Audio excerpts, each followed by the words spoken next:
This is Roadtrip WDW. I'm your host, Rebecca Schlau. This is episode 10, and today we have a guest. It's our first podcast guest. This is my friend Courtney. She's going to be discussing her spring break trip. Hi, thanks for having me. I can't wait to talk about some Disney stuff. Yes, it's very exciting. I was really excited that you were going on spring break. Why did you choose spring break for your Disney World trip? Well, we have gone lots of different times throughout the year, and this time we needed to go over spring break because I have two school-aged children who are in lots of activities, and as they get older, it's hard to pull them out of school. And our summertime is filled up with lots of activities, sports, camps. So spring break was probably about our best option that we could have for this go-around. And you mentioned that you'd gone to Disney World several times before. What would you categorize your experience with Disney World to be? We have a lot of fun. We do Disney pretty hard. How often do y'all go though? We try and go about yearly now that the kids are older. When my kids were younger and we did not live here, we lived very close to St. Louis, so we had access to an airport. And when our kids were very young, thankfully Disney does not charge. 3 and under get in free to Disney. That's right. And 2 and under fly for free if they are a lap child. Wow. So at that time we were season pass holders, Wow. annual pass holders. Now, so we went very often. Did you grow up going to Disney? Like, how did you even get into this? I did. My family, we were very lucky to grow up going to Disney, and so as a child we would go about every other year. Okay. And so we have always really held a Now, high Disney standard. now, who all goes with you when you go on a Disney World vacation? Our last 2 Disney vacation trips has just been my family of 4, myself, my husband, and our 2 boys. How old are they? Right now they are 10 and 12. Okay. So we have kind of hit the benchmark of not having to do all of the standing in line for character autographs and the past different that things. A little bit, and it's a little phase. sad. Oh, It is a little sad. Oh, yeah. But we have kind of grown through that. And so the past 2 trips that we've had, it's just been our family of 4. In the past, we have had my parents go with us before. We have had my brother come with us before. My mother-in-law and her sister have come with us before. So most of the time it's just family that comes with us. And since you had a background going to Disney World, did your husband have the similar background, or did he just become converted to Disney? Right, that's a great question. My husband went to Disney World when he was 5 years old, and he loved it. Although your memory as a 5-year-old is a lot different than as you become an adult. My husband and I are high school sweethearts. Oh. So when we were seniors in high school, my family took us on my family's vacation and invited my husband, who was my boyfriend at the time, to come with us. Oh my So the only thing he was goodness. really excited to see at that time, it was 1999, at that time was Mr. Toad's Wild Ride. That's what he could remember. It was his favorite. When we arrived to the park, sadly Mr. Toad's Wild Ride the was no longer. They had Ruined. closed it and made it to the magical adventures of Winnie the Pooh. So Oh my it was goodness. a little different, a little sad, but he has now grown to love Disney, and that's part of the reason why we go so much now, is because he got bit by the Disney bug. That is good, because I know a lot of people that I've spoken with, they're like, well, I want to go so bad, but I got to convince my husband. And I'm just like, my husband's convinced and her husband's convinced, so we must be doing something right. Yes, it was an easy ploy to get him to go, and now I should have been careful for what I was asking for, because now we go all the time and it's great. That's awesome. Now, why do you keep coming back to Disney World? Well, Disney has a very magical way of bringing everyone back. Every time we are enjoying ourselves at the park, there is always something new and exciting to look forward to coming back to. The last time we went was in last May, and so it had not even been a whole year since we had been there. Wow. but right as we were getting there, we hit it. Our timing was off. Toy Story Land had not opened the last time we were there. So we had to come back and do all of our rides for Toy Story Land. Of course. Now, you're saying that like it's a bad thing. From my experience, maybe you can talk about this too, is that if you go right when a new attraction or land is opening, it can be kind of iffy with crowds. Yes. So there's one advantage. Yes. That you miss some of that crowds, because at Disney World, if you go right after something new opens, you can go ahead and expect there's going to be tons of people. It's not easy to get those fast passes for those too. When you go to Disney, how do you choose where you're going to stay? In the past, we have gone for a promotional deal that maybe the park is offering at that time.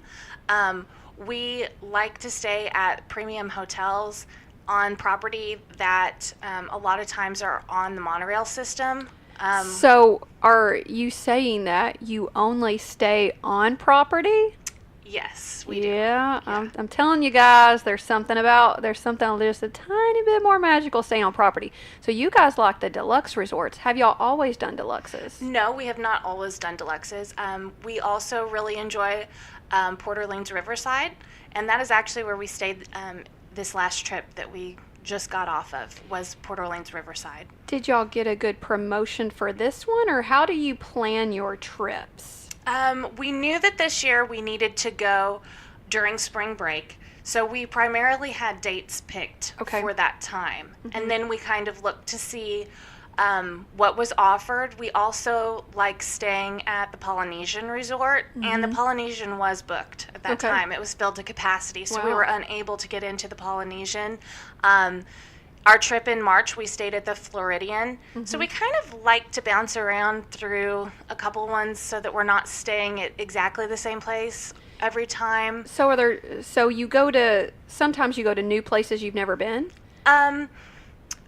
We have about 3 or 4 that we like to go to and kind of use those on our rotations, if you will. And let's say you're going to go somewhere new, or you're going to want to get more information about it. Do you research it ahead of time, or do you look at reviews? Like how would you go about making a choice on where to stay if it was possibly a new place? Right. Something that's very attractive to us that we like to see is possibly how many ways of transportation we can get to mm-hmm. a place. Mm-hmm. Also, what the options are at the food courts. I know that sounds funny, but I live with a family of boys, and eating is a top priority. So we also look and see what kind of meals are offered, how late the areas stay open after the park closes, because a lot of times once you get back to the room, you decide, hey, we might still be a little bit hungry. And so you need to see what's available, what's open. And really with transportation too, we like to choose the different ways that have different options for transportation so that you're not finding yourself stuck with everybody in the hotel waiting on transportation at one particular bus stop or one particular way to get to and fro. Okay. And speaking of transportation, what is it about a hotel on the monorail loop that is appealing to you guys? And why would families like that? Okay. When we would go when our children were a little bit smaller with strollers, something that was really attractive to us on the monorail system is people will find out if you have a stroller, getting your little babies in and out of those strollers once they're tired at the end of the day and they're sleeping and you're waiting on your bus system or your monorail system and you're having to take out all of that stuff so you can fold up your strollers. On the monorail, you can just slide that right on in. You can just stroll right on in, and whenever your kids are sleeping, it's amazing. You can just slide it in if you could find that open spot on the monorail. So that was something that was really attractive to us. What is your favorite resort overall so far? Oh gosh, that's a really hard one.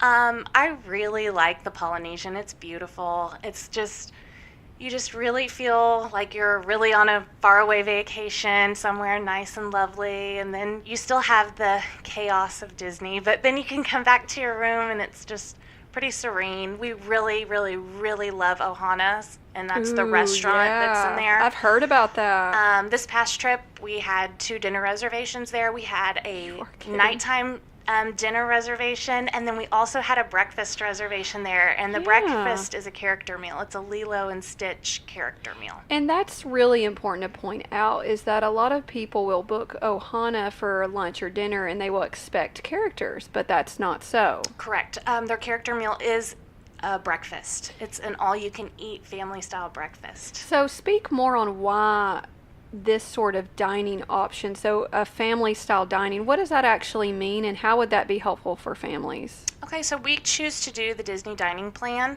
and the dining plan that we choose to do is we get a quick service lunch, we get a snack, 2 snacks are allotted per person a day, and then you get a table service dinner option.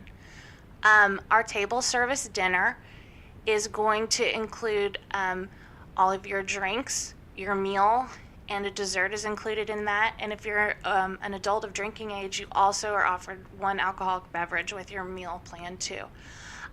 For us, it really saves a lot of money doing this. It seems like a lot of cost up front, but then you are allowed to order anything on that menu. And it's all included into your meal. And then you get to just scan your Magic Band, and you're given credits for all of your meals on your Magic Band.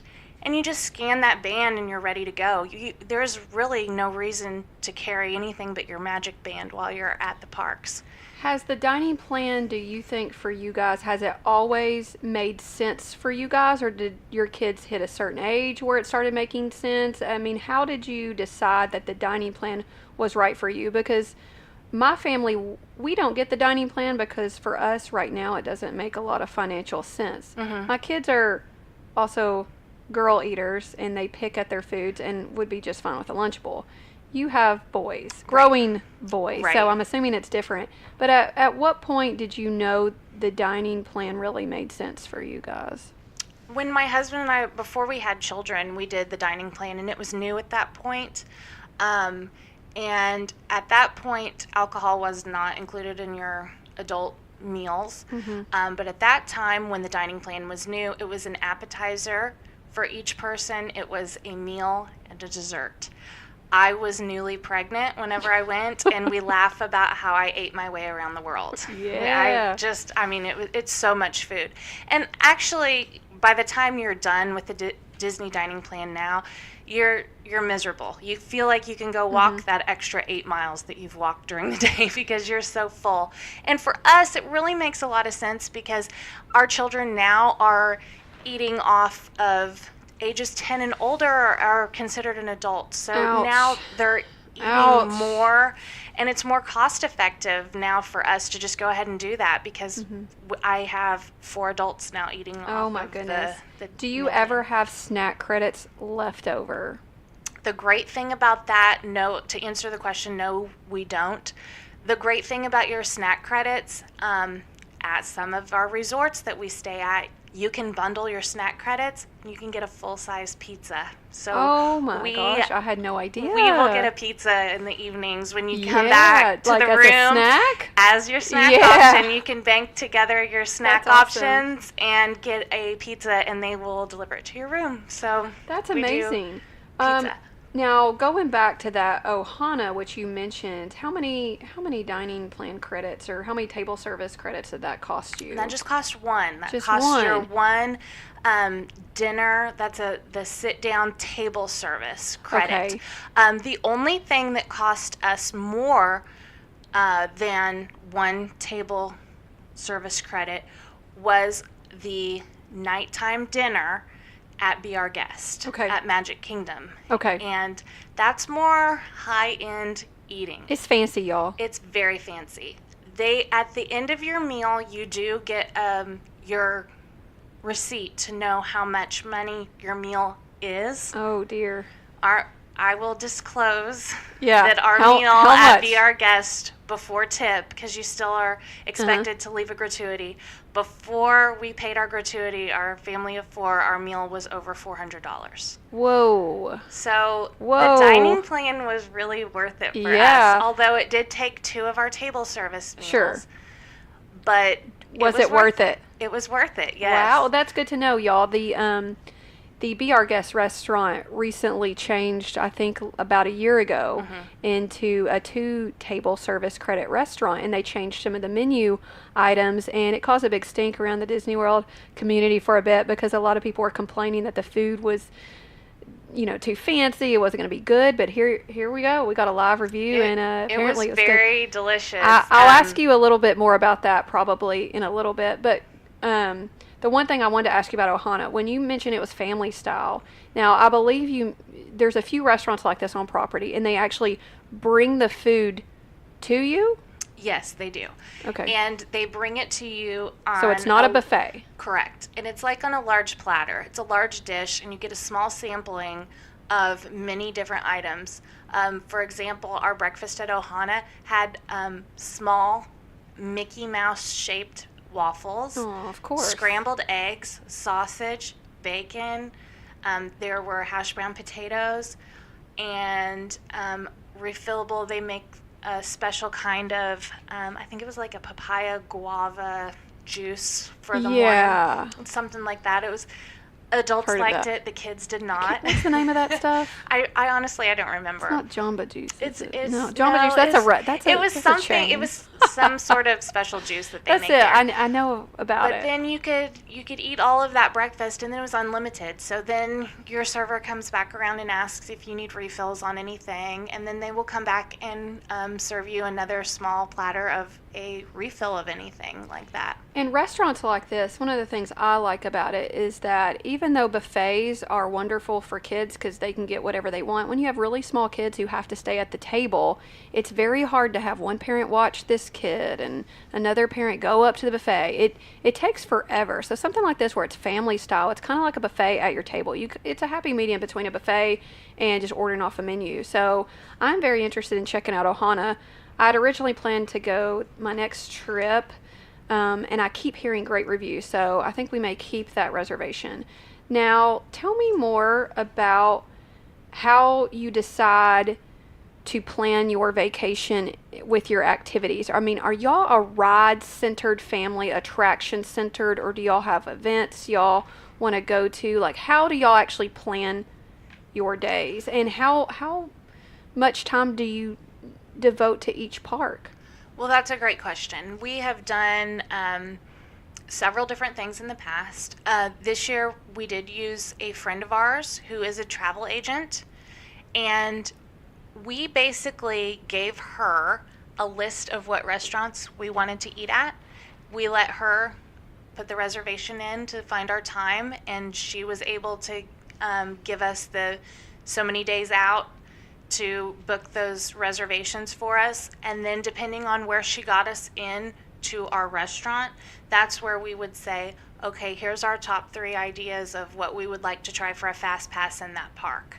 That is an excellent point, because something people don't realize, some of the newbies don't realize, is that because you can book your dining reservation 6 months in advance, it can sometimes dictate what park you're going to go to, and it may be worth it. Now, for some people that may be stressful, but for other people like us who are planners, it kind of works in our favor. Right. We also do the park hopper passes, so we are not married to having to be at one park for the entire day.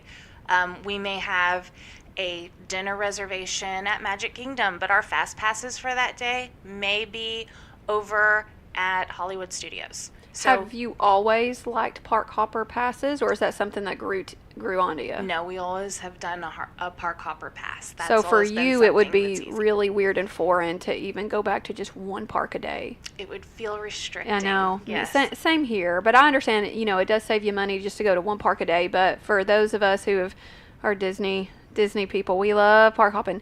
Do you do Park Hopper Plus? I do, yes. All right, and what is the advantage of getting Park Hopper Plus? Well, as you know, it just gives you even more options. I mean, it adds in the summertime, it adds into the water parks that are offered. Of course, this time we did not partake in that, and it was unseasonably chilly whenever we were there. So, do y'all usually like going to the water parks? We have in the past. As of late, not so much, because I feel like my kids are kind of at the age where we have a swimming pool, so it's just kind of like it's not as the wow factor has worn off a little bit of that. Sure. So we still kind of stick with. So you get Park Hopper Plus. This past time we did not get the Park Hopper Plus, but we have in the past. In the past. Yes. Have y'all ever taken advantage of the other options with the Park Hopper Plus? For instance, the rounds of golf or whatever else it offers? I don't know. We have done the Pet Golf before, and it is neat. I can say that I have done it, but really, whenever I'm kind of spending that kind of money, I would rather be at the theme parks, doing the fun stuff. So, so after you have your meals kind of laid out, the restaurant y'all want, and you plan a park day, do y'all plan it around rides that y'all can get? Or is there a certain pattern that you like to go in? Like I said, we've done a lot of different options in the past. And as our kids are getting older too, they're a little bit more flexible. There's not the complete demand of making sure we have this, and this on our checklist taken off, because we are blessed enough to have gone so many times that we've done a lot of the really important things. Something that was on both my boys' list, we love the Avatar Flight of Passage. Yes. We've done that several times. That was new for us our last trip, and so that was just something high on the list that they really wanted to be able to see that again and ride that ride again. So, that was something that we're like, okay, we want to make sure we have a fast pass for that. So Flight of Passage and Animal Kingdom, y'all pay attention to that. What are some other of your go-to fast passes that you would recommend people trying to get as early as possible? Yes, I would definitely recommend Animal Kingdom, both the Avatar rides that are new. At Hollywood Studios, at this point, the Toy Story Land is still relatively new and fun. So there's an Alien Saucer Spin that I would try and get the Fast Pass for. I also would try and get the Fast Pass for Slinky Dog Dash. That is a new favorite of my boys. They love that roller coaster.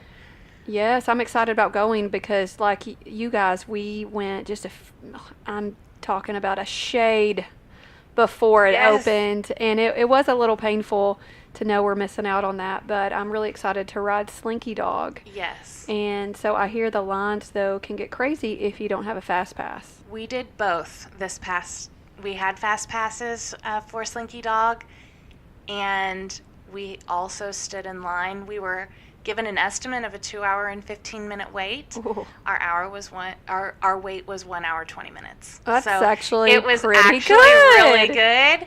And so we just went ahead and toughed it out. And sometimes when you do your fast passes, you are kind of passed through the queue and you miss some of the neat things that you can look at along the way in the ride. Yes, line. I've heard there are lots of interesting queues that we've missed. And for those who aren't familiar, a queue is just a line. Yeah, sometimes I used to get confused when people would say, like, oh, it has a great queue. I'm like, what is that? So you went to, so it looks like, did y'all go to every park? We did. Okay. And then if you go to Epcot, I would make sure to try and get your Fast Pass for Soarin' and for Test Track. There is a Frozen ride. Yes. That the little girls, I'm sure, are absolutely loving. And little 1-year-old boys. Yes, absolutely. Yep. It's really, and other boys too, not just 1-year-olds. It's a great ride. It's really funny because those that have done Disney before, it was a really boring ride that's been repurposed. Maelstrom was great, y'all. Don't listen to her. That ride was fantastic, but Frozen's much better. Yes. I totally approve. I'm one of those that was like, you know what? It's fine. Yes. It was actually a hidden gem because no one ever went to Maelstrom. It's so true. And whenever you're nice and hot, it was a good little area. It was kind of unexpected too. There's a few little drops in there but they kept the exact same ride track. It's the same exact thing. They just changed the overlay. Yeah, it's perfect. It's have genius. Y'all, so y'all have been on Frozen. Yes. What did your boys think of the Frozen ride since they're... It was great. I mean, you just grin and bear it with boys sometimes. I mean, they knew that it's going to be a frozen girl ride for them, but they still loved it. It's They a great absolutely ride. loved it. It's very cute. So, all right. So that was Epcot. So y'all would recommend, you said Soarin' and Test Track? Soarin' Test Track, Mission Space, if you need to get a fast pass for that.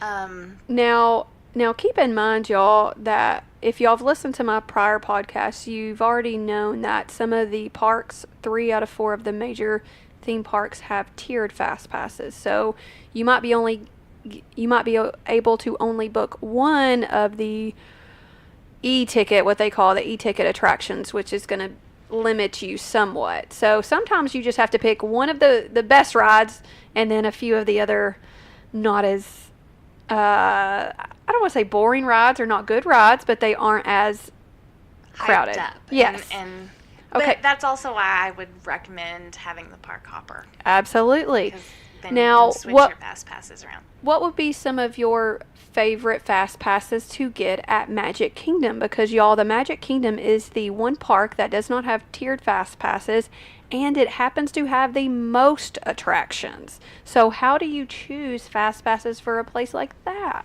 I think you also have to decide who you're taking with you. Okay.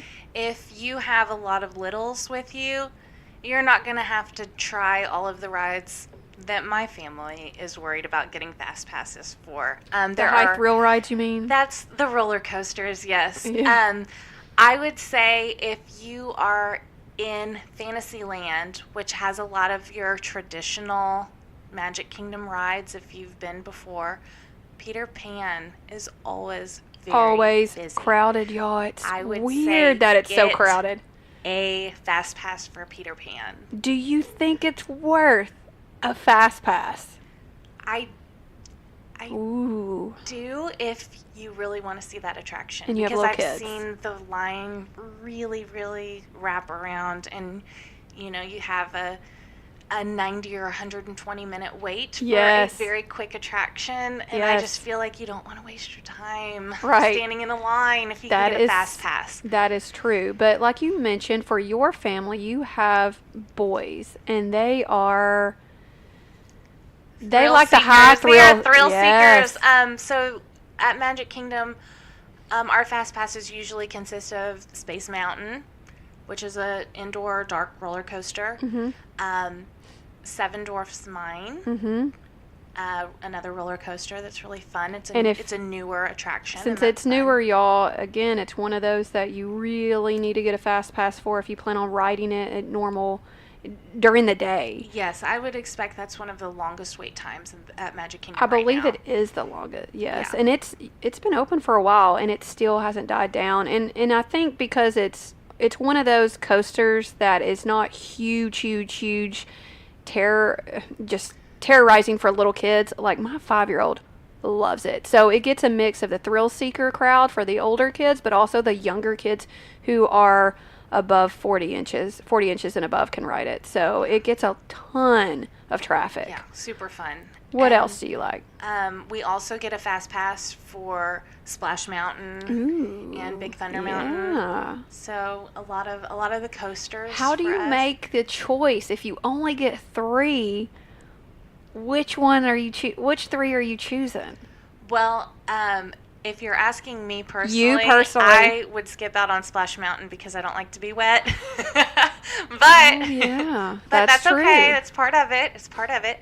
I enjoy Space Mountain and Seven Dwarfs Mine Train, and then depending on what's available, actually, a lot of times you will see that maybe that fast pass isn't available. So we do a lot of coaster stuff at this point. Okay. A lot of the rides at Disney World are continuous loop, so a lot of them are constantly moving. You don't really have to stop that ride to get on and off. So things like It's a Small World usually has a lesser wait time, and they can get a large amount of people on and off those boats. So, I wouldn't personally use a fast pass for something like that. Don't waste a fast pass on Small World. And my personal favorite ride is Haunted Mansion. Ooh, yeah. And that's a continuous ride, too. So that wait time can get a little bit long, but I still would not waste one of my fast passes on that. I hear you. The only time we ever and I hate to say waste because it feels wrong, especially to the people who just can't wait to ride it. But for those of us who've been going, we just know that the wait times are usually not that bad. And plus, things like Haunted Mansion, the line is actually pretty unique, and it does move very fast. I would sometimes get an extra fast pass. Like if there's not a lot of options, sometimes I do choose an extra fast pass. So after you use your 3 fast passes up that you're allowed to book in advance, you can book more fast passes one at a time using your My Disney Experience app. So I think there's been one time or so I've used a fast pass to Haunted Mansion, but y'all, it's kind of embarrassing when I get fast passes that I don't actually need. So I go in the fast pass line, but there's really no line anyway. But you can sometimes get some extra fast passes, and at that point you can waste a fast pass because you've already used your good ones. Right. So can you walk us through y'all's spring break vacation? How did y'all get there? We actually got there through driving. I have a child that is not a big fan of flying. So Me either, buddy. we chose to drive.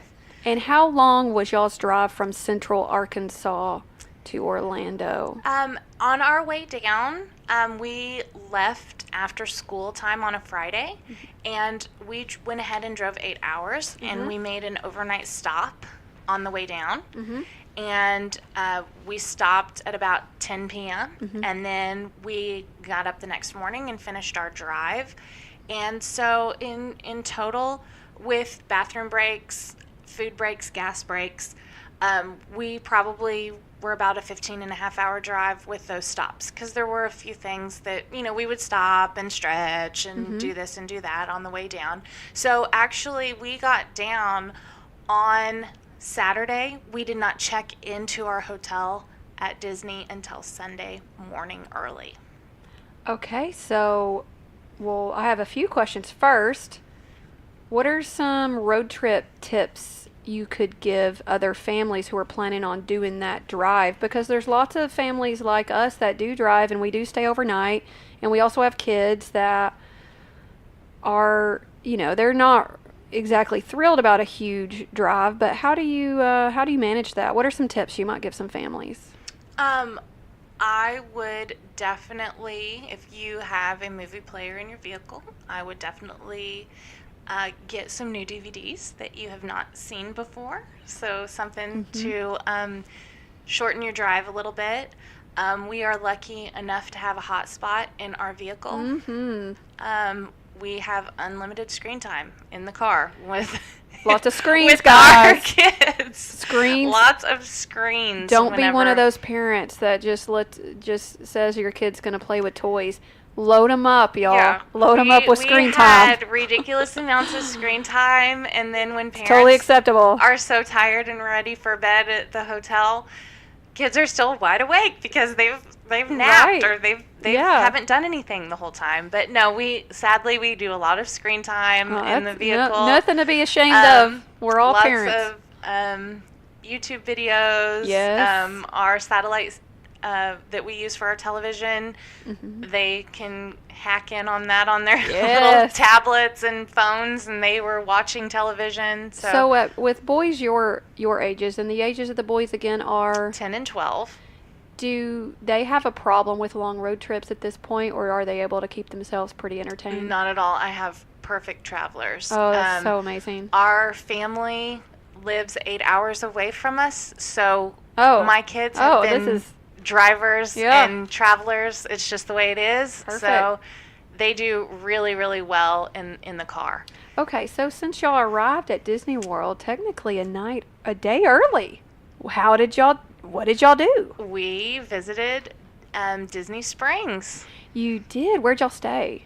We actually stayed, it was considered on Disney property, but we stayed at a Holiday Inn that was on Disney property. Is that the one right by Disney Springs? It is, right by Disney Springs. And how was the cost comparable to other Disney World resorts? It was much less. My husband does a lot of travel for work, so he had a bunch of points, so we actually did not pay out of pocket for that stay. Oh my goodness. Did you walk to Disney Springs from that point, or do you still drive? We actually Used an Uber because it was raining. You could walk. Okay, but it was raining. And we just went ahead and used an Uber. But something I also would like to touch on is when we were at Disney during our Disney stay, we did use the minivans, which is... You did? Yes. Disney's version of Uber. Yes, it's fantastic. Is it really? Yes. I mean, is it worth the extra cost for... It was worth it 3 or more times for us. So Holy it moly. was great. I have a feeling y'all don't like buses. We like convenience. We are we are spoiled is what happened. Yes. Disney transportation does operate pretty early in the morning. Our Ohana breakfast reservation our check-in was at 7:30 in the morning. So to get from our hotel at Port Orleans Riverside to the Polynesian, where our resort breakfast was, we would have had to have walked from our hotel to the bus depot, waited on a bus to the Magic Kingdom, went to the Magic Kingdom, got off the bus transportation. We would have needed to go through security. We would have needed to hop onto the resort monorail, ride it through 4 stops to get to the Polynesian. So we would have had to have allotted for all of that time to get to our 7:30 in the morning breakfast, which Florida time is a little bit different. So 7:30 felt like 6:30, and the week before the time change occurred. So it would have felt like 5:30 in the morning for us to be at breakfast. Getting up even earlier. Oh my gosh. Being tired with Disney legs. So yes, we used an Uber and our mini. That's when we used our mini. So the minivans are worth it as opposed to someone calling an Uber or Lyft on property. What made you continue to go with minivans specifically? They are impeccably clean. Really? Impeccably clean. Also, I saw lots of people, again, my boys are out of the need of needing a booster or a car seat. The minivans carry all of that in the back of their vehicle at all times. They are fully equipped. Fully equipped. So they would stop, lift up their back hatch, get out their car seats for kids, which also, y'all, I am neat freak picky. Those car seats were impeccably clean. Unbelievably clean. That's good. That's good. And it's interesting because, there's something about Disney quality that I think all of us have come accustomed to. So if we know it's something sponsored by Disney, it's a Disney-related service, we trust it. And I'm not saying bad things don't happen, I'm not even suggesting that Lyft or Uber drivers are shady or not clean or anything like that. But you can go ahead and expect that there's going to be a bit of a standard difference. Absolutely. With Disney. The 3 drivers that we had were all longtime employees of Disney. They were very knowledgeable. We would just tell them where we were staying, and they would say, "What building number?" And we would give them the building number. They knew exactly where it was. They had the whole lay of the land memorized.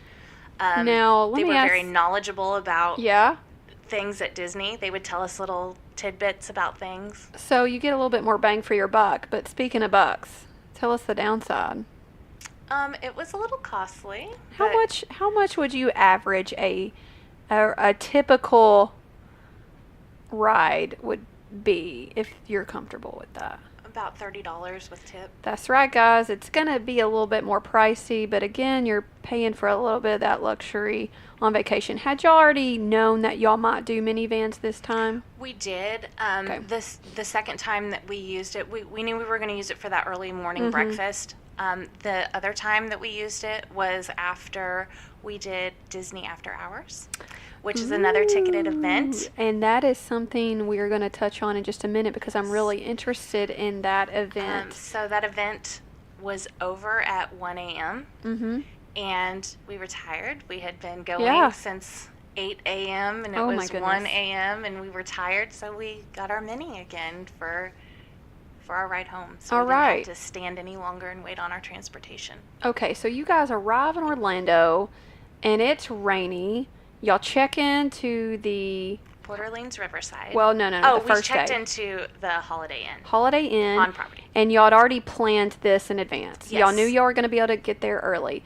And so what did y'all do at Disney Springs? We went ahead and ate our dinner at the food trucks. There are lots of really delicious restaurants that you can have a sit-down meal in. We were tired of sitting down in our vehicle. We decided we needed to walk around. There's lots of shopping experiences there. There were live bands playing. It was all family friendly. Was this in the evening? It was in the evening. Okay. Mm-hmm. And was it raining? Did you wear ponchos? What were you doing? It was sprinkling, just enough to be annoying. We pack rain gear. We pack rain jackets, and so we just wore our rain jackets the whole time that evening. What sort of food did you have at the food truck? We went, there were 2 food trucks near us. One was more of a Hispanic Mexican food with tacos and street tacos and quesadillas. We opted for some super greasy corn dogs that were like kind of more gourmet style corn dogs. And hand-cut fries that were very delicious. So good, like homemade that were made right there in that greasy food truck. Yes. I've been watching what I've been eating and been on a strict diet, and I was so excited to be on my week off. Yeah, that's and right. Eating and indulging. You're and gonna let it go. Delicious. It was absolutely totally delicious. worth it, huh?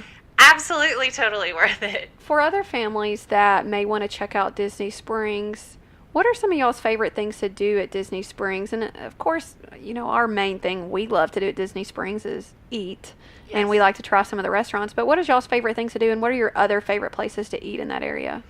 So, some of the things that we enjoyed doing this go around at Disney Springs, we walked around and actually, because we went during spring break this go around, it was the night before St. Patrick's Day, so they had a lot of fun Irish bands going on. I can imagine Raglan Road was a mess. Yes, it was so fun though. It was definitely a lot of fun. So there were a lot of shopping experiences. My kids love to go into the Lego store, and so we kind of putzed around in there for a while. We went ahead and got some fancy cupcakes. Yes. At Sprinkles, I think it's called. Sprinkles, so yeah. We went to Sprinkles and got ice cream and cupcakes. So Disney Springs for y'all is a place for families. Now there are some families that may be concerned. Well, there's people walking around drinking and things like that. Has it ever been a problem for you? Never. It has not been a problem. Neither for us. It's so wide and spread out. I feel as though if you even felt like that might be an issue, there's so many different places to divert your attention to that I really don't. It's a non-issue for us. And back in the day, did you ever check out Pleasure Island when it was there? No, back in the day I did not. We did. Rookie. We have done Cirque du Soleil. The Cirque du Soleil show there. Yes. Very fun. And they will be, Cirque du Soleil will be coming back. It has taken a hiatus before they revamp their Avatar-themed show that's coming. Yeah. So, okay. And so y'all like to go eat. Any other favorite restaurants down there that sometimes y'all check out, or places the kids just love? They really, you can think of? They really just wanted to try the Sprinkles this go around. To be honest, we don't usually spend a lot of time at Disney Springs. It's usually kind of like it was this go around, where it's just kind of a one night, let's quickly walk around and look at everything and have a good time. So for y'all, it's not like necessarily a must do. Correct. Okay. It was just kind of, we have extra time. Let's go over there and explore some of the things that are going on there. And again, Disney Springs is the dining shopping district. You do not have to have any sort of ticket. It's, kind of got the flair of a outdoor mall and a lot of entertainment venues and things like that. Great place. Again, great place for dining, great views. It's on the water. It can be beautiful. It can be crowded, but you can do all your Disney shopping there. And we like to check it out as well. So let's go to the next day. How was your check-in process? And y'all stayed at Port Orleans. Port Orleans Riverside. Riverside. Yes. There's 2 different versions of Port Orleans, guys. There's Riverside where we stayed. There's also Port Orleans French Quarter. French Quarter, yeah. Yes.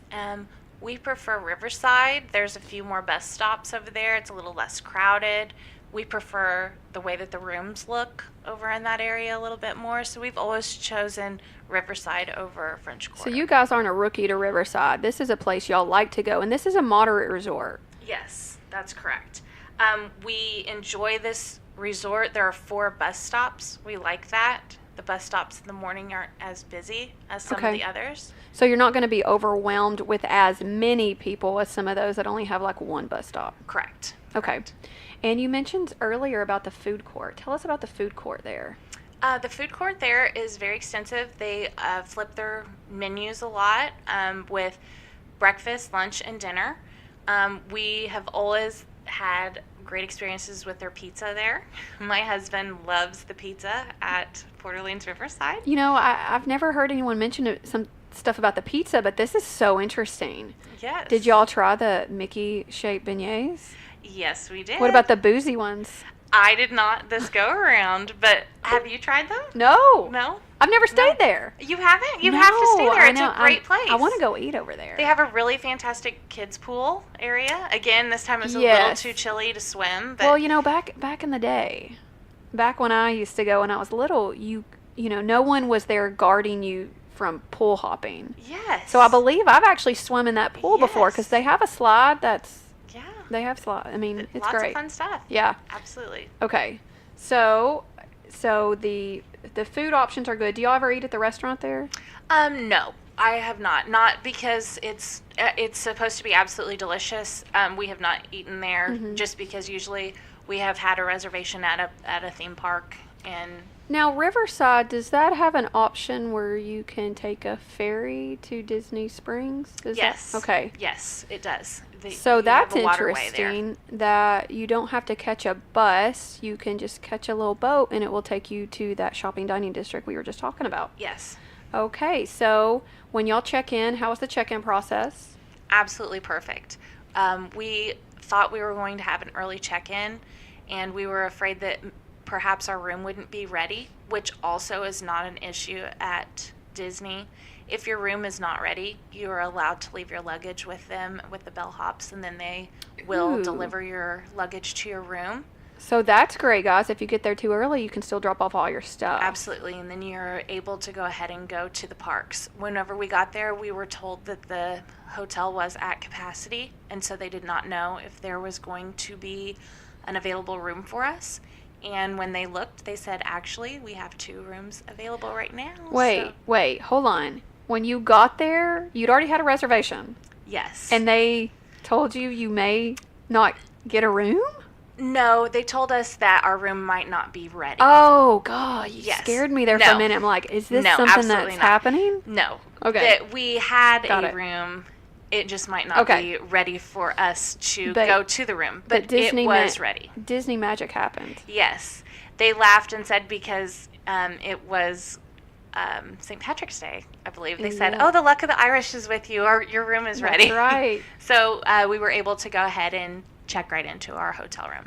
What do you do after you check in and get in the hotel room? We go as fast as we can and fling that luggage in there, and then we go get to Disney. We go to Magic Kingdom is what we did. Do you always go to Magic Kingdom first?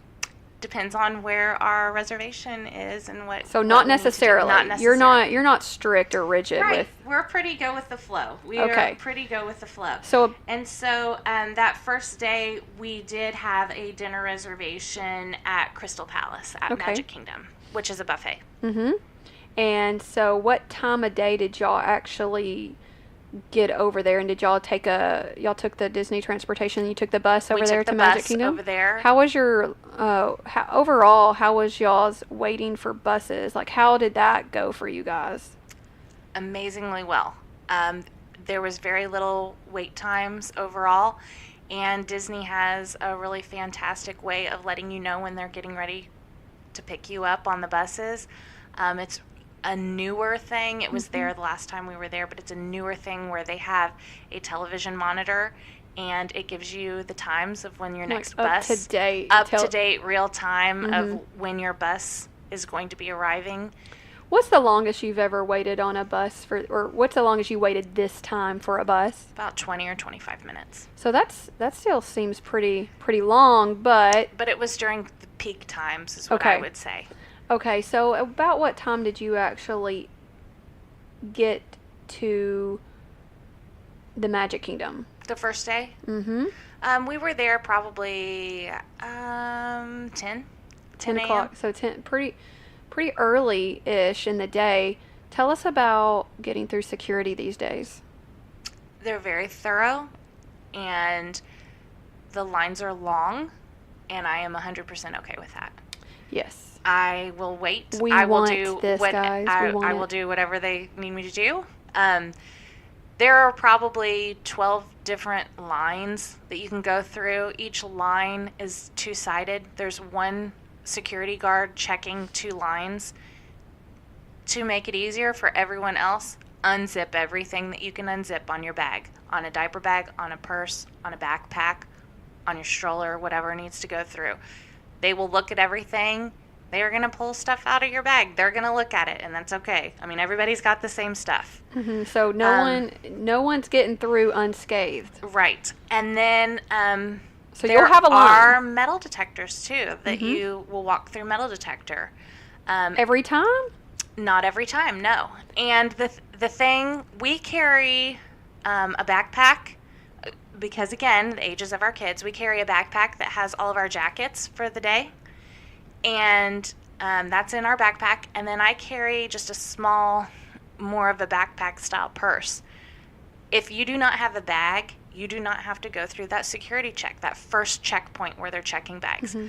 So my husband would hand over the backpack, and I would take 2 bags, and I would get in that line. My husband and my 2 kids would go through the line that's for people with no bags. And that, I mean, I would kind of decide which line is the fastest, and I would be like looking around thinking, okay, which line has got the least amount of people in it, and then I would go to that one. Go to the line with the least amount of people, y'all. Yes, so that saves a lot of time. And then, I mean, really that security checkpoint in the grand scheme of things is not that long. And I am completely okay with them taking as much time as they needed to take. I got to ask this question because it's coming and it's on everyone's mind, and I'm assuming next year we'll have some listeners listening to it. What are the crowds like on spring break in the middle of March? So they said that it was really a high crowd volume. I would say at a regular time of day, whenever you're just walking along, I didn't feel like it was wall-to-wall people. I didn't feel like it was uncomfortable. I didn't feel like it was real busy. Of course, on a weekend, you're going to have more crowds than you will throughout the week. Tuesdays are really slow days. And so on a Tuesday, I felt like there weren't so many people. Anytime there's going to be a fireworks show or a parade, that's when you're going to see a lot of people. The sea of people. Yes. Like if you look at the pictures of people on spring break, it's like this sea and wall of people. So you're saying that's only certain times of day or certain events? Exactly. Okay. And there are going to be some changes being made at Disney starting on May 1st. And so things are going to get a little bit different. There's going to be restrictions on widths of strollers. There's going to be restrictions on... It'll be 31 by 50 something. All of us, y'all, with our double strollers, we're still, for the most part, we're safe, guys. We are safe. We made it. It's y'all with the wagons. Yes. And y'all's wagons. Those wagons are not going to be allowed anymore. This will really hurt my sister's feelings. Yes. There are going to be no more wagons. And speaking of bag check, going through bag check, y'all, all of us who bring our coolers with ice, we got to keep that ice in a little baggies, or we got to do something else because we can't bring loose ice in. No dry ice or what loose is this? Ice. No loose ice. I get it. You know, you never know when people are going to hide stuff in the bottom of their coolers, but so there will be some changes. You're right. And probably something else that's really exciting for me and my family. We are non-smokers, and so there will be no smoking. No smokers on the park property, guys. You're gonna have to get outside of the actual theme park to go through your security check again. Right, that's right. You might really have to think about this. It'll be a hassle, and for a lot of my listeners, I'm assuming that doesn't categorize them, but you know, but then again, never there's know. still You a lot of absolutely family never know. members, Yeah. and they still need that smoke. They're gonna have to. Yeah. You're gonna have to come up with some alternatives Yes. for those people. So the spring break for y'all wasn't I didn't feel like it was too huge bad. crowds. I have been at Disney World over the 4th of July before, and that was worse than spring break, I felt like. I felt like it was manageable. Okay, you thought it was manageable. Yes. So when you get to Magic Kingdom, do you already have fast passes for that day since it's arrival day, or kind of like y'all's first actual park Yes, day? we did. And on that day, we had our fast passes at Magic Kingdom, and they were for Space Mountain and for Seven Dwarfs Mine Train was on there, and Space Mountain, and I feel like Splash Mountain was that day as well. You had Crystal Palace dining reservations. Was that for lunch or dinner? That was for dinner, and we usually plan our dinner reservations are usually a later reservation. Okay. Our dinner reservation was at 7:25. Okay. What did y'all eat in the meantime? Did y'all snack or get lunch anywhere? On that particular day, because we did the dining plan, we also have a quick service meal. And on that day, we chose to eat hot dogs at Casey's. Ooh, Casey's Corner. Is that a place y'all like to go to on most Yeah, trips? we like the hot dogs there. Did you get any of the specialty ones with special toppings? That time I think we just got the Chicago dog or whatever it's considered. We've had the ones that have been smeared in chili and cheese and all that good stuff. So, what are some of your favorite things to eat, snacks, treats at the Magic Kingdom? I have a confession. Every time I try it, I want to like it. It's not my favorite. It's the Dole Whip. Oh, that doesn't sound good to me either, but everyone raves about it. Other family members absolutely love it.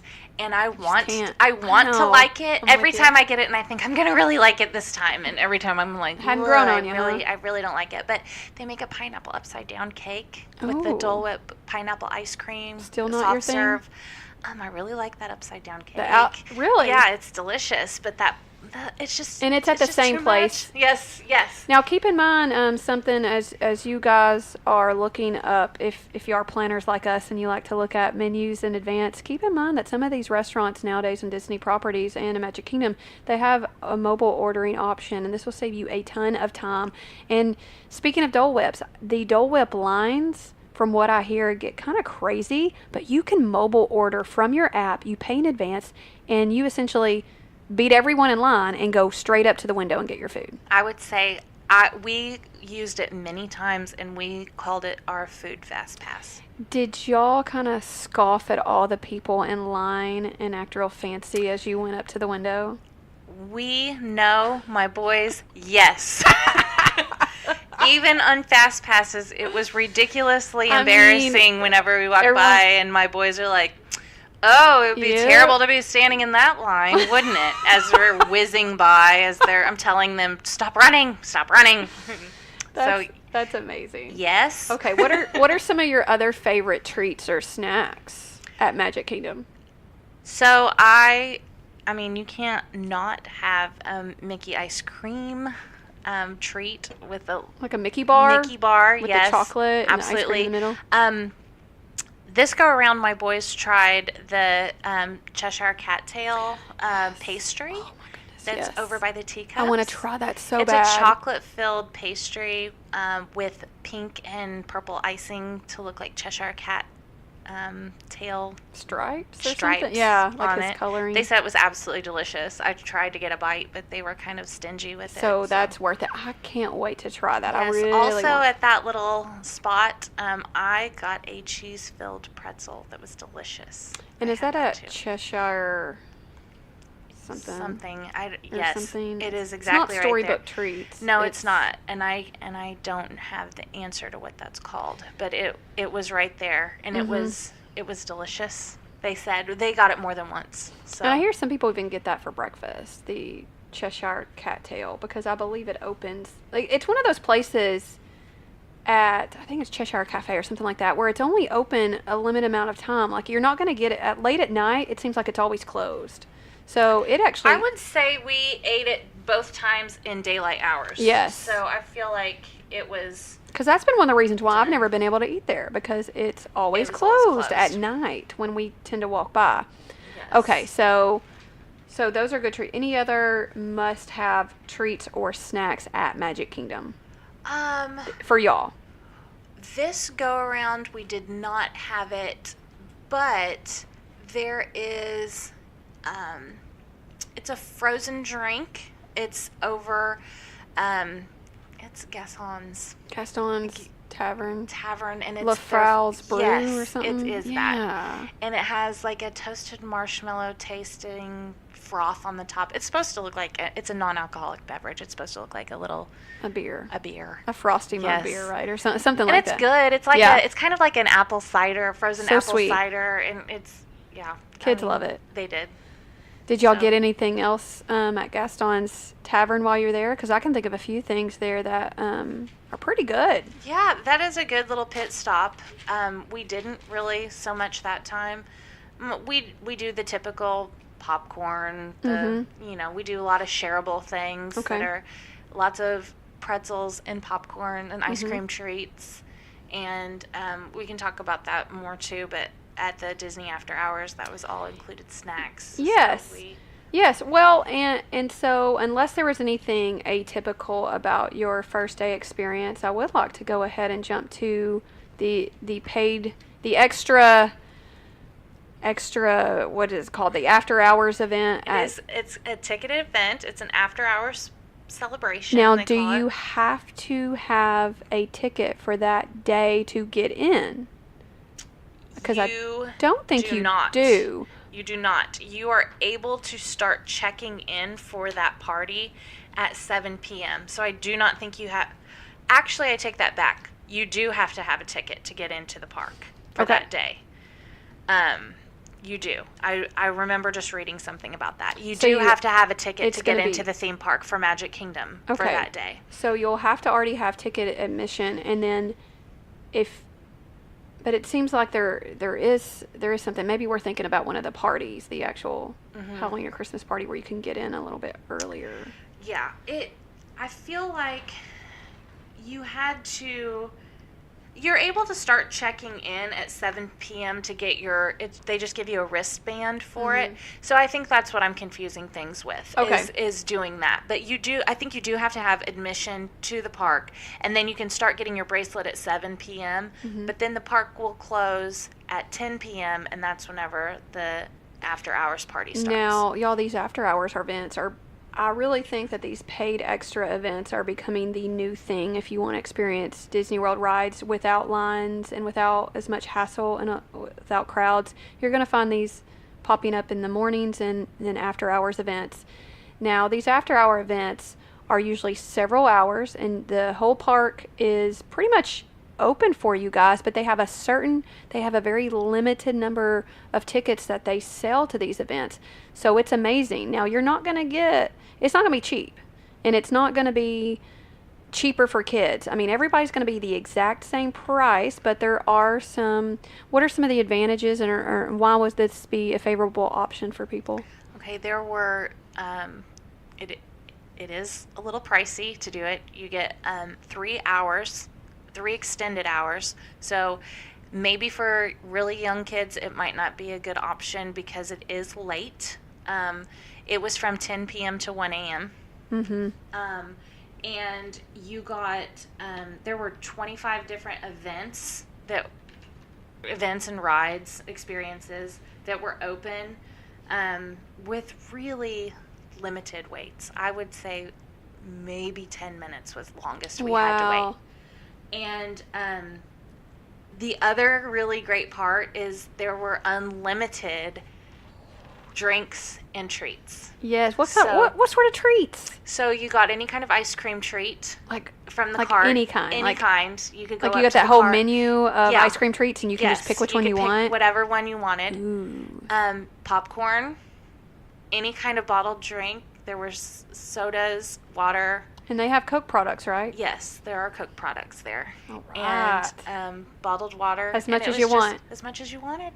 Did you see anybody like stuffing them in backpacks? I didn't see it. I didn't see it. I might have asked for 2 of something. Because that sounds something we would may do. or may not have taken drinks back with us. I mean, I would. I'd tell be loading up my stroller, y'all. That the event was $125 a person to go to. Yep. And I feel like it was worth it. I mean, yes, it was so worth it. And coming from Disney people who've done Disney World and in their youth, this is, to me, when I see pictures of the after-hour events, this reminds me of how Disney World used to be after the parade, after the fireworks. If you stayed late enough, get on those rides. You could get on these rides back to back to back. Sometimes you just stay on, and it was amazing. These days, the sort of crowd levels, are just non-existent unless you go to these Disney after-hour events, and it sounds fantastic. Yes. Did y'all ride everything you wanted to ride? Yes, we did. We were slightly disappointed Seven Dwarfs Mine Train was down for a little bit, and they were working diligently to get it back up. But we kind of had some choice words, and, we did the whole, we've paid all this money, and I can't believe this ride's not I mean, my husband and I did that help get the ride fixed? It did not. It didn't do anything, what? But it didn't take long. We used the app, and they were telling us, you can look at wait times on that My Disney Experience app, and they were able to... So the app continues to work throughout this special event? Okay, yes. So that's interesting that they have wait times posted even at a special event. Yes, I didn't know that. They did. So did you guys hang the whole time? Did y'all stay? Absolutely. Y'all shut it down, huh? We did, and that's when we took our mini home. That's right. So it is totally worth it. Yes. It's expensive, but it's worth it. Go through some of the... Do you have any other just magical experiences that you experienced at the Magic Kingdom throughout your trip that are worth noting? Anything new or different? Well, I feel like even going as many times as we've gone, there's always something to learn. There's always something different. And while we were standing in line at the Haunted Mansion, it's kind of funny how the people that work on the ride at Haunted Mansion, they've kind of changed. In years past, they've always been really quiet and kind of grim, standoffish, but that's normal. And it was just character. They were just in character. That's just what they were supposed to do. Now they still are pretty solemn, but they chat a little bit more than they used to. And we found out during one of our, we rode it multiple times. During one of the times that we were going to ride the ride, we found out that in the women's costumes, they wear a little headband, and on that headband, there's a bat on the front of their headband and their uniform, their costume. And we found out that every bat is named. Oh my goodness. And so my 12-year-old, who's outspoken and funny, he starts asking all of the workers what their bat's name is. Oh my gosh, because he that's will hilarious. strike up a conversation with anyone. So he asks a particular worker what her bat's name was, and it's right before, if you're very familiar with the ride, we were standing outside of the Haunted Mansion right before you're entered into that first room. Mm-hmm. And we were the cutoff. We didn't get in. Oh, and so the dreaded cutoff. he asks, what's your bat's name? And she looks at Landon and she says, my bat doesn't have a name. Landon went, oh. She says, what's your name? He said, Landon. And she said, that'll work. And she shut the door and she went in. Oh. And we're still waiting in just line. Shut it in y'all's face, she just kinda? shut it. Like, it was like, okay, it's still not your turn to come in yet. She shut the door and she went in. So when she sends that group of people in through the ride, she comes back out, and I would say she's a college-aged girl. She's very funny. She opens the door, and before she's letting people in, she says, where's Landon? And Landon looks at her and says, right here, she says, follow me, bring your people. And so we walk through. Like, wait, we just walk y'all? into, no, just me and And my family of 4, yeah, here we go. We're following her. And she's like, everybody else, come on. So we enter through. We go to the first part of the attraction. We move into the second room where the room grows. And we're in that room for the attraction. And then she says again, hello, Landon. Landon looks at her like, oh my gosh, this lady's kind of creepy. She knows my name. Mm-hmm. So she walks us through, and then she says, everyone come on. And as the next door opens and you're able to get onto the ride, she pulls our family to the side. And we get over to the side, and she says, wait here. And so we're just looking around like, yes, ma'am. What is going on? Yes, ma'am. She goes to the back, and she ends up giving my son an honorary caretaker card for the Haunted Mansion. Oh and then she says, thank you. You've named my bat. My bat will forever be Landon. Aww. And then she says, I need a hitchhiker for this family. Mm-hmm. So then she gives us an escort, and we walk basically like having a fast pass. We walk all the way through in front of everyone, and they put us in our doom buggy. Oh my And we goodness. get on the ride, and then later in the week we see her again, and she remembers Landon, and she tells him hello again, and we were like, oh my gosh, it was such like an awesome thing. Treatment. So he got a really good experience from the Haunted Mansion with a little card, and he was an honorary caretaker, and now there's a forever bat named Landon. That is hilarious, and that's a great tip, is to, as you're going through your vacation, make sure you're friendly with the staff, the cast members. They like friendly people. When you can chat with them, if you have time to, they appreciate all the people that are nice to them. And it sounds like Landon hit the jackpot there. Yeah, it was a great experience. So that is really neat. Speaking of other experiences, let's go ahead and move on to Hollywood Studios and some of the things that y'all like to do there, some things that y'all did this trip, but also can you go over a little bit about your character experiences there? And I don't mean character. At Hollywood Studios, they have what's called streetmosphere, I believe. They have lots of just street performers, funny actors and actresses. And, I won't go into too much detail on it, but I did watch a video of what happened to you guys, and I tell you what, that was one of the funniest experiences. Like, that was better than a ride. It was so great. What happened? So we were kind of waiting around trying to decide on what to do. Right now, Hollywood Studios is going to have a lot of really great experiences coming up, but for the most part right now, I feel like Hollywood Studios is kind of a dud, yep. kind of a bore. It's under a lot of construction, a lot of revamping, a lot of things to come, but there's really not a lot to do. That's right. And so we had a very magical family argument at Disney. It was just a discussion. It wasn't really an argument, but everybody was getting a little testy with each other. And so we had actually just had an argument over my kids not giving the bench seat to me, and instead of offering it to Mom, they all sat down. And so we kind of had a little tiff about how that wasn't polite. They need to treat ladies with respect. Yes, and so my husband's like, go across. Okay, I'm going to use the word street loosely because it's just like an area. And it's not like we were sending them far away. My husband said, go sit on that bench over there. And he was pointing like across the mock street. And again, they're a little bit older. Nobody's going to snatch them. We were looking right at them. So we sent them over. And we were sitting on this bench, and my husband was just like, ugh, like, how are they? They're being so rude. So no one's in a good mood right now. Yeah, we're all a little Everyone's sour. Cranky. We're having like our Disney meltdown for a second for the day. Okay, so everybody's a little bit aggravated. And here come the street performers in this little electric old-fashioned car. And the time frame is the 40s, and they're driving, and all of a sudden this lady in the back, she's like, wait, stop. And she's like, I know it's Sunday and I shouldn't be a betting person, but she's like, I'm here to place a wager. And there's 3 people in the car, and the other lady's talking like this, and then the driver of the car is a man, and he's, giving him the business. And they start making a wager on what kind of hair product my husband has used in his hair.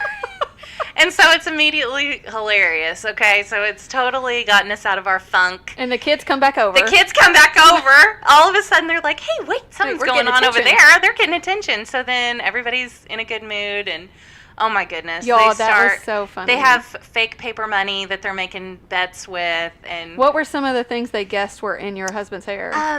They were like, well, can I touch it? They wanted to know what the texture was of it. And she's like, oh, it's kind of crispy. And so the man's like, well, I feel like it's two things. I feel like it's not just one. I think it's two.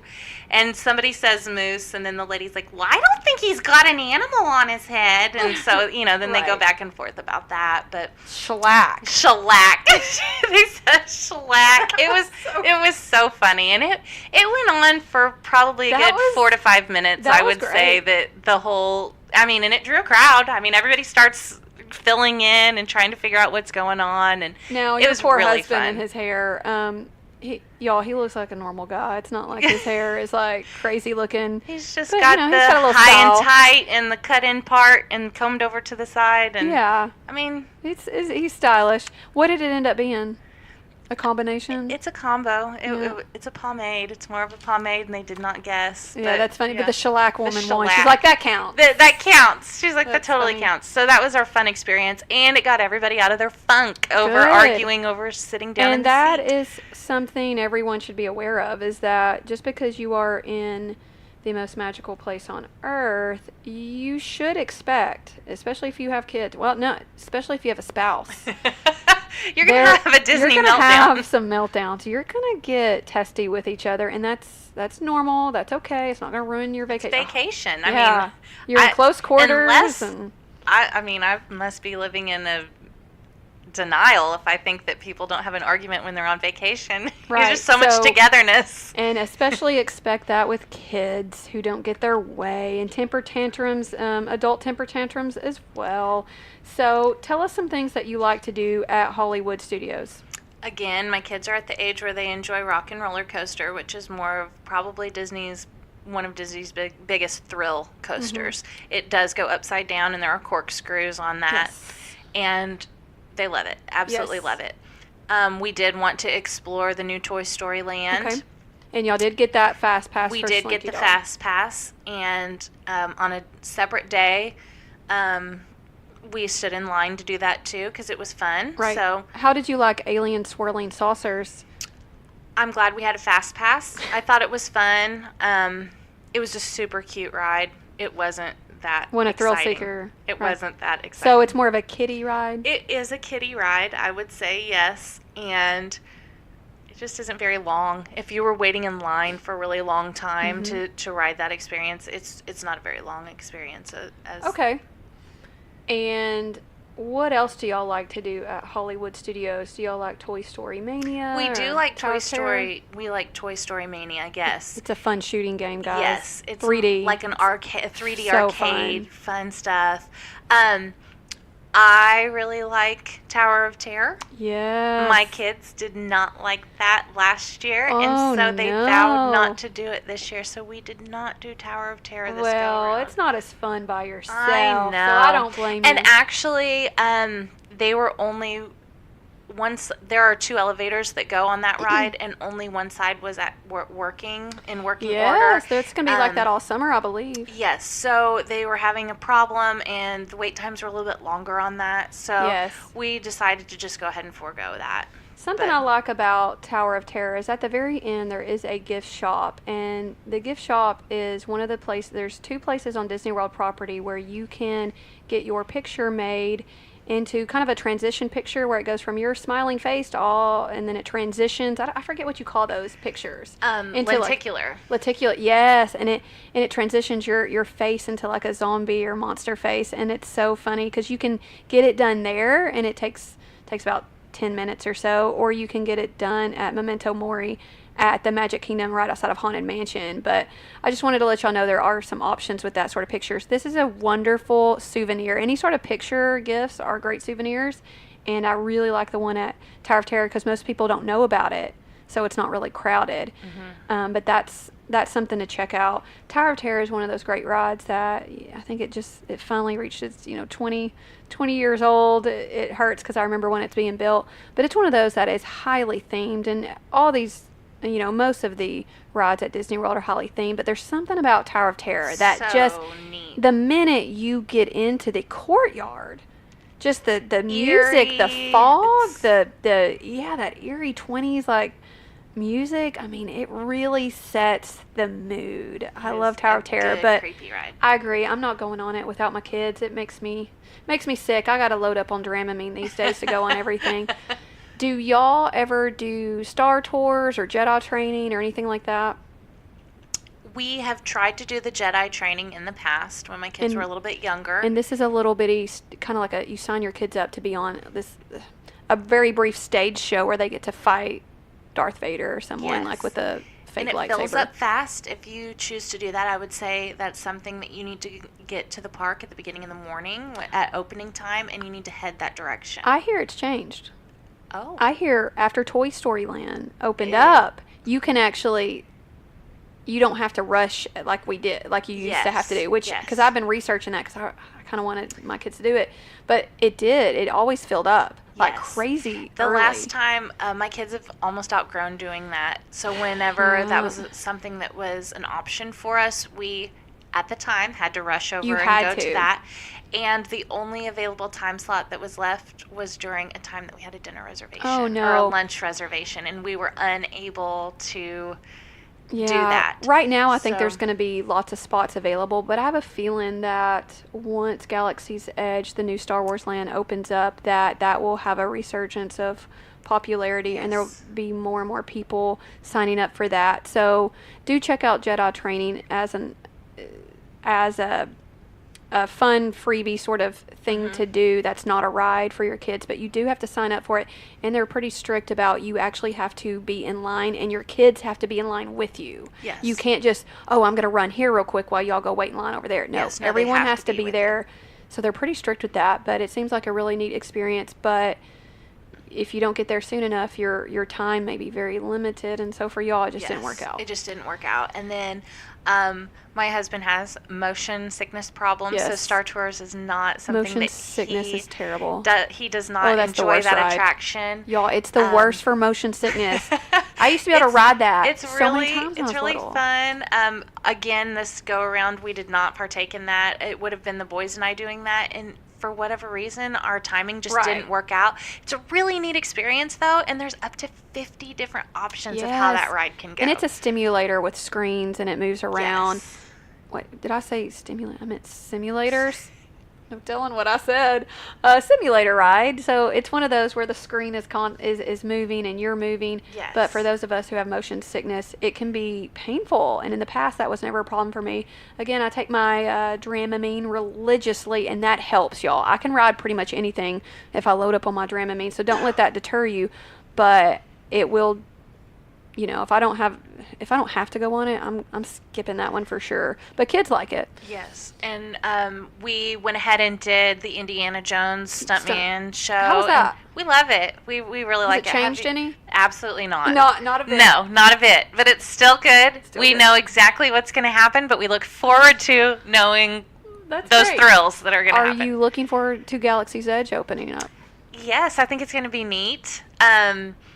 I want to experience that after it's been open for a while. Much later. Some of the employees have been estimating 5-hour wait times is what they're deciding that some of those. Listen, y'all, if you happen to get into the park that day, they are going to be doing cuts off, limits. They're going to be, I think you're going to have to make a reservation, a free reservation just to get inside this area of the park. It's going to be crazy. It's going to be insane. So you're not even I was able to take a few peeks. Yeah. At when you are on the new Slinky Dog Dash. You sneak can a peek over there, huh? Take a peek. It's really neat. Does it look as big as it looks like in the pictures? Seems really large. Oh, I'm so excited. I mean, because most of the park is closed. Yes. They better do something since they removed my Golden Girls facade in the back. Is that so true? Yeah. Yes. Do you remember Catastrophe Canyon and all that? Absolutely. Yeah. Yes. That was good. But I'm really looking forward to all the new stuff at Hollywood Studios. Before we move on from Hollywood Studios, any favorite snacks or food or dining options that you partake in? Ooh, well, we love a couple of different restaurants there. I can't say that I have a favorite snack per se at that park. We absolutely love the sci-fi Yes. diner. We did not do it this go around, but that is usually a must do. So y'all check out Sci-Fi Diner. It's pretty neat. Very fun. Very, very fun. We also usually have to do 50s Primetime Cafe, and we did do that for a dinner option this go around. It's so great. It's all set in the 50s. Very themed. Very themed. They will balk at you. They snip at you. You have to use your manners. You got to go back to like you're going back in like the 50s when you're at like grandma's kitchen or something. Absolutely. And they make you follow the rules, and they if you liked a little bit of harassment with your dinner, it's a perfect place. But it's all in good fun. All in good it's fun. Funny. Joking it's around. hilarious. No elbows on the table. You better finish your meal. You better eat your vegetables. They will airplane food into your mouth if you didn't eat your vegetables. And is the food good?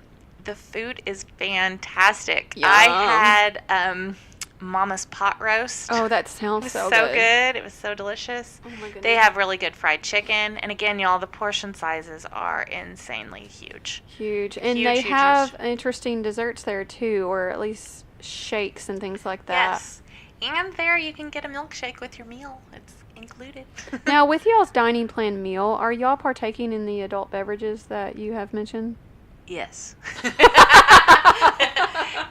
Yes, we are. Good to know. And Good. you get one drink. You get one lot drink. of, And you can pay for extra, though. Absolutely, you can. Yeah. They will show you what's included. Some places it's just a beer or a wine. Mm-hmm. Other places it's more of a specialty drink, a cocktail. Yes.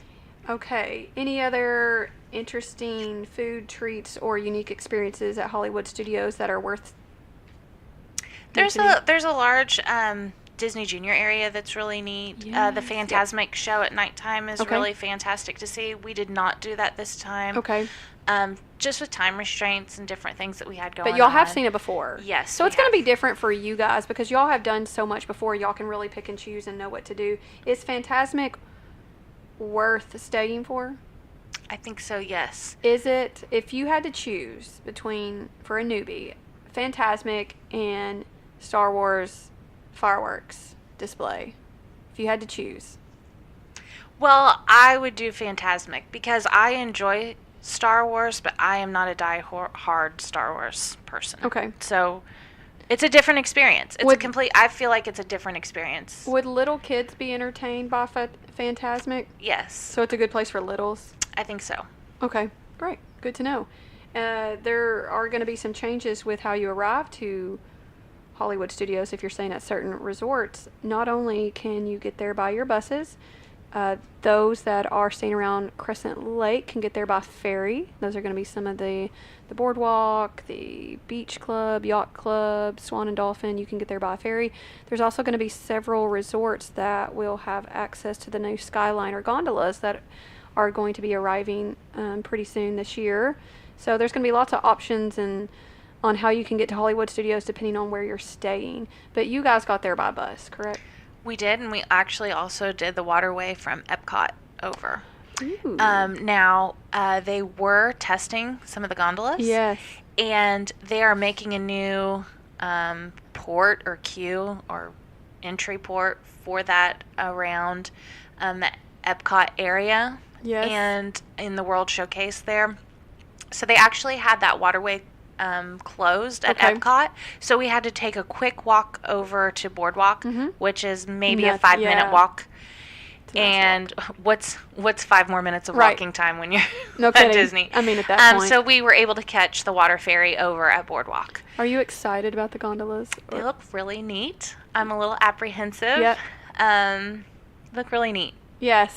It's very extensive. Yes. It's a very long track. Yes. And I am very positive that Disney is going to have that in working order at all times.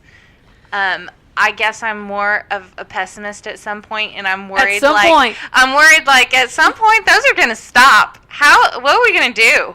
It will be the time that if I were to have to use the bathroom, that's going to be the time whenever it's going to stop. That Reedy Creek Fire Department's going to have to come get you out with all your ladders. They're tall. They're tall, and as they were running around and working and practicing how that track's going to go, they are silent. They are so quiet. Wow. You cannot hear them at all. That's impressive. Kind of creepy. I mean, and I don't know how many people are going to be able to be put inside of those. I would assume 8-ish is what it looked like to me, just from my vantage point. That's going to be really neat. They were all wrapped in white. Yes. For a real long time. And one of the days that we were there, they had some of them unwrapped. Character impressions on there. Okay, well, since you mentioned Epcot, I know you've already mentioned some of your favorite fast passes to get, but what do you like about Epcot? What are some of the unique experiences or food options there that you like? What we really enjoyed at Epcot this time when we went, the Flower and Garden Show is going on. Yes. So we were able to see some really, really beautiful flowers and beautiful, beautiful topiaries that were shaped like characters. Did you eat lots of snacks? We did eat lots of snacks. There's lots of good food eating opportunities. We love going to France and going to the bakeries. Oh, delicious. Oh my goodness. So delicious. Go to France. Just set your dial to the France Pavilion and go to that bakery back there. It's called Les Halls or something like that.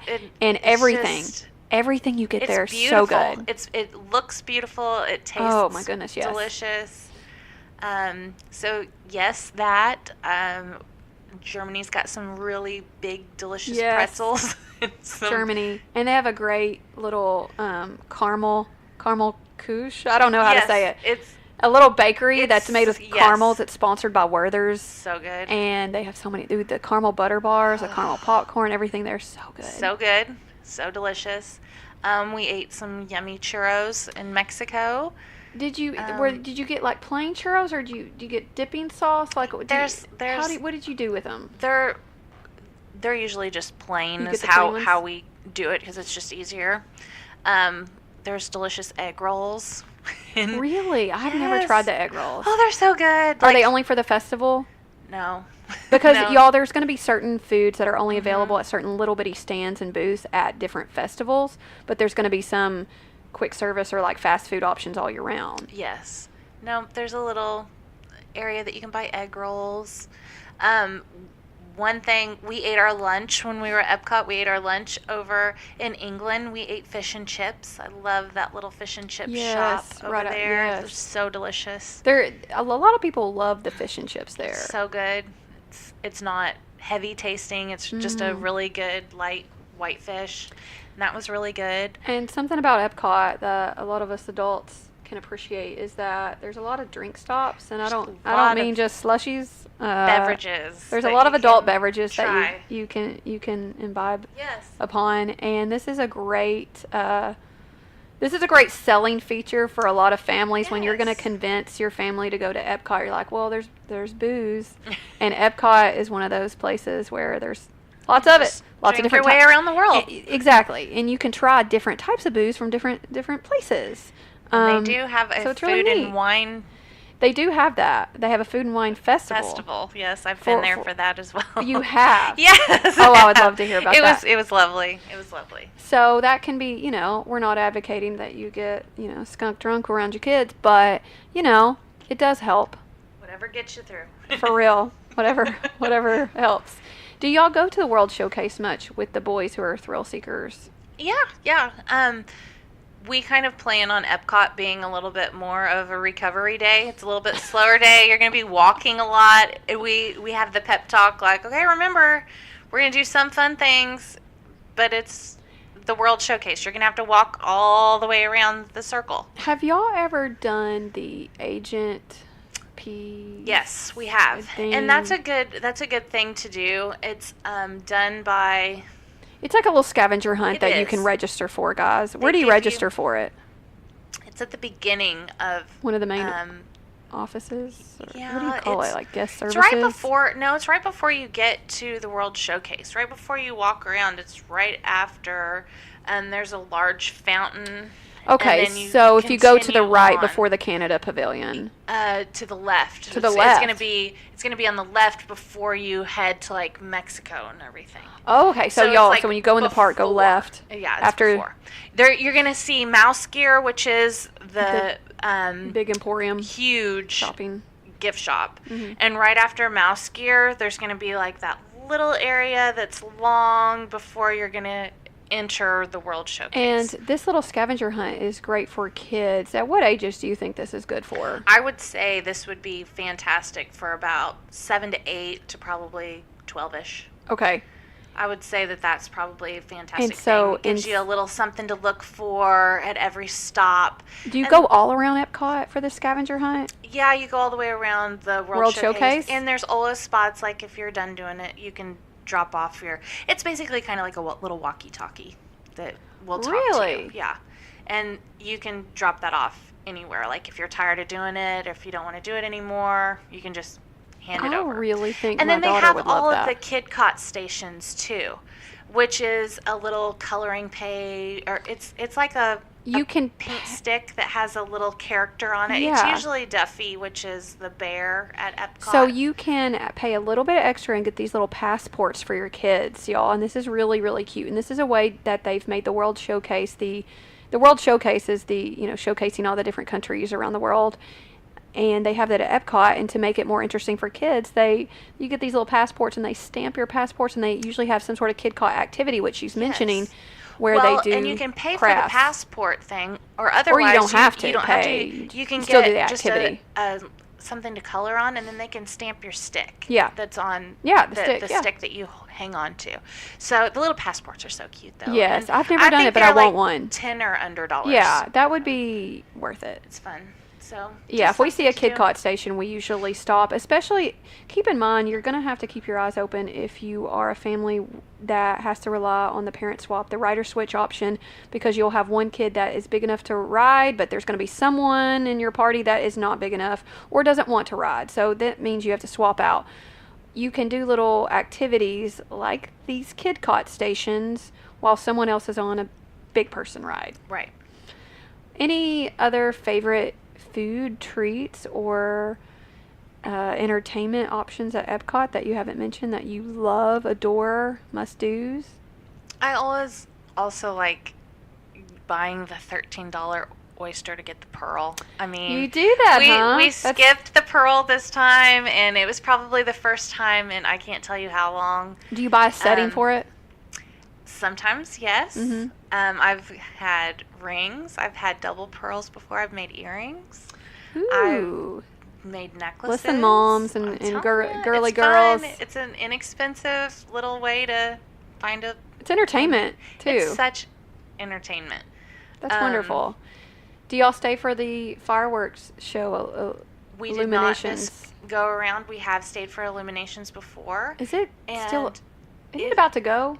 Well, they're doing a lot of There's going to be a drone show. I mean, it's going to change dramatically. Yes, they're doing a lot of work there. Okay. And there was some construction going on out on the lagoon area out there. So we did not stay for the fireworks show. How are the crowds at spring break at Epcot?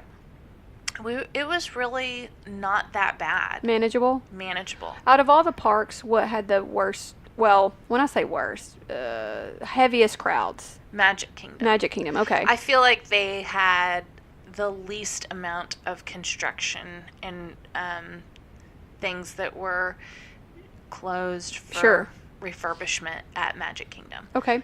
Tell us about your experience at Animal Kingdom. We know you love Flight of Passage, y'all, and you've got to check this ride out if you can. It's usually the first if you get it's a tiered fast pass system, so grab it if you can. But what are some other attractions and things y'all like to do at Animal Kingdom? Well, our experience at Animal Kingdom this go around was probably our nastiest weather day. Uh-oh. So we only had one day allotted for Animal Kingdom, and that day our high was maybe 50 degrees, and it was a steady rain the whole time. Oh, So it was not ideal. I feel like pretty miserable weather. Yes, we did not give Animal Kingdom a fair go around Did this time.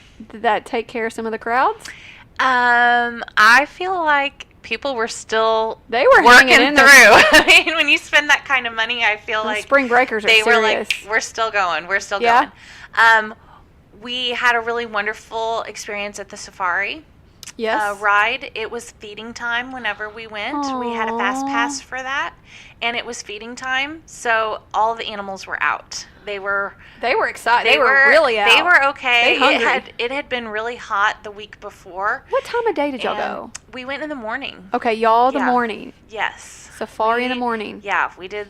About 10 a.m. was our safari, and they were eating, and it was. Did y'all have perfect. a fast pass for it? We did. Is it a tier 2? It's It's not tier 1. I mean, it can't be, right? I think it's a tier 2. I think. Yeah, they dropped it down. Yeah, it I used think to they be did. the I only. think they did.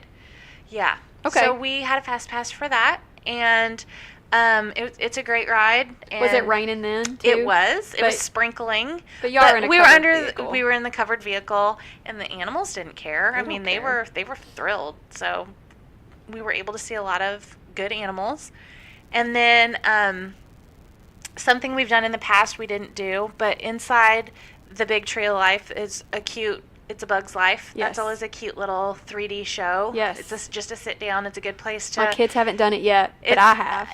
It's got a little bit of excitement and Yeah. We won't ruin the surprises. interactive 3D stuff. Only Disney can do. Isn't it funny that like the Bugs Life, the actual movie, is just so irrelevant Yes. to Disney, yet they have the Yes, attraction. they still have this really big attraction for Like, it. it's a Yeah, beautiful I'm sure. Tree of Life. Yes. I mean, but and I'm it's just sure kinda kids funny. are like, "What movie is that from? Who is that They person?" probably yeah, don't they care. probably have no idea and don't care. But we did that, and then Expedition Everest is Yes. another coaster. whole family loves it? Yes, we all Oh, love my it. We were all goodness. on it. Did you have a And fast so pass? We did. We had a fast pass for that. We also always like the Nemo live show. That is a really cute show. It had started to rain really badly, and so Oh, we were you really needed to get out excited of to it. sit down and watch that show. Did you have to get a fast pass? for No, we did not. And that has live performers in it, and it's a great show. At what age do you think that you could be entertained by that? Because I'm thinking for my toddler, he may not be able to stick through it. I think he would love it. You think so? Yes. Ooh. I would say there were lots of little kids in there. Really? Yes, I would say So it's little kids all the way. It gets them, huh? Yeah. I've never done it. It's so cute. I've never done that or the Lion King show. Yeah. Oh, I've done both. They're Really? both fantastic. You've Okay. got to try it I for your will- next trip. Yes. The Nemo show is a musical, and so they sing the whole time with live actors. And when my kids were little, we watched it and loved it. And this was before you could get anything on iTunes. Right. We bought the CD, Oh. and still to this day, my kids can sing every word of every song because that was the nap time playlist. That's adorable. And so we know all of the songs. And there is a song called Go With The Flow. Mm-hmm. And today, my kids, on the way to dinner, my kids were like, "Mom, just go with the flow." And my husband gets on his phone and pulls up the song, and they made it a point Disney to experiences. harass me with Go With The Flow on the Oh way my over. goodness. So it's a really cute show. Any favorite snacks, treats, food? Ooh, we love Flame Tree Barbecue at it's a table service. It is a table service. It's not. It's a quick service. I'm So sorry. it's a fast food place. It's a fast food place, and it's just lots of good barbecue. There's also lots of good hamburgers. But that is one area that we really don't eat and indulge in that much. Right. There's lots Not of it. really good things that you're walking past and it's like, oh, that smells so good. I feel like Animal Kingdom is probably, and nothing against Animal Kingdom, it's just probably one of our least visited parks, probably one of our least favorites. Once you're actually in the park and walking around, to me, you can really, if you're not familiar with it, you can really get turned around in that area, and it's so Yes. spread out. Yes. And they've made it really neat. The area is so neat, but it's like so humid there. Right. If you're there whenever it's warm, it's like so tropical feeling, and it's so hot and so humid. It is so and hot, and it gets hot and overwhelming. Yes, and there's just so many areas to go to, and it just gets kind of crazy. I don't know what it's called over in the new Satuli Canteen. Avatar. No, it's over. It might be. It's over in the new Avatar area, and they have a frozen drink there that's Night Blossom. non-alcoholic, and my With kids the got boba it. balls. Yes.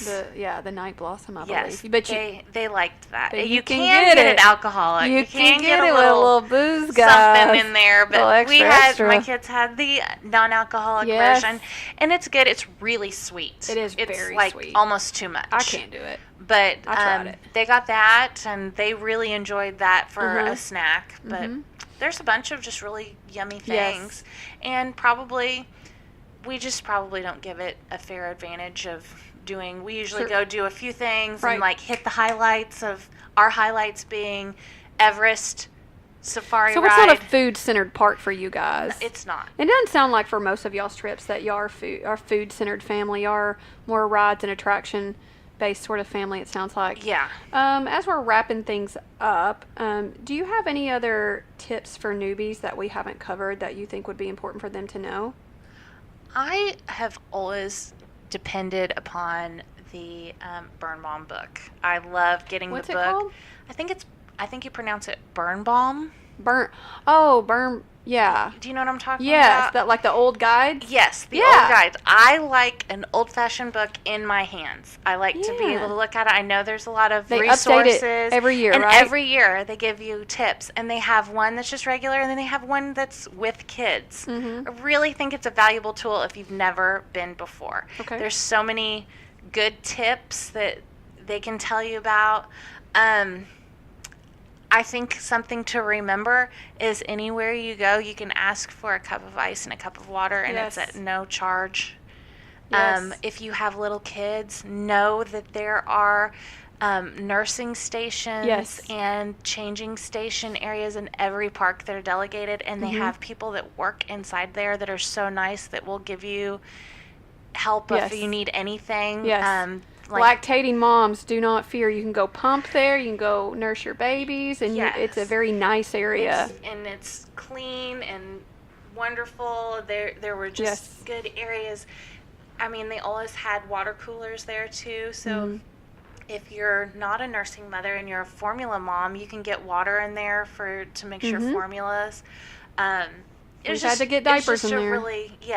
It's just a really good thing to know, and it's something that if you didn't know it was there, you might not have that good opportunity to know about the stuff that is offered in that little For changing newbies who've never done Disney, who want to maximize their day, a theme park day, what time should they arrive at the park?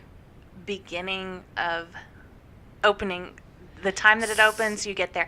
And if you stay at a Disney hotel, they have extra magic hours. Some of the times it may be an early magic hour in the morning.